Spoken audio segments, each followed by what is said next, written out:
এখনো মার্চ এলে আমার কর্ণকুহরে মনে প্রাণে শিরায় উপশিরায় ২০৬টি হাড়ে ডঙ্কার মতো বাজে, বীর বাঙালি অস্ত্র ধরো, বাংলাদেশ স্বাধীন করো।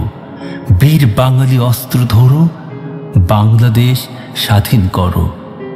এখনো মার্চ এলে আকাশে বাতাসে ধ্বনিত হয় ঝাঝালো কণ্ঠস্বর।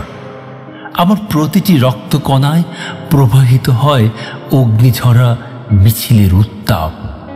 আমি নিজেকে আবিষ্কার করি ৭ই মার্চের রেসকোর্স ময়দান থেকে ২৫শে মার্চের ভয়াল রাতে।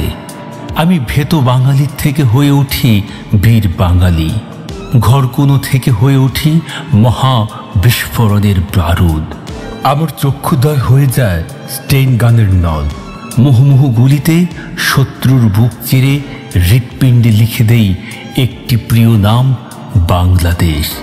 এখনো মার্চ এলে জন্মভূমির ধুলিতে খুঁজি মাতৃস্নেহ, হই আহ্লাদিত গল্পে পাঠে, গানে আড্ডায় মিশে থাকে গৌরব গাথা। বীরত্বের অহংকারে ফুলে ওঠে বুকের ছাতি। ৭১-এর মার্চ আমার মাথার বুকুট, আমার চিত্তের দৃঢ় সংকল্পের মূল ধারা, অসীম প্রেরণা।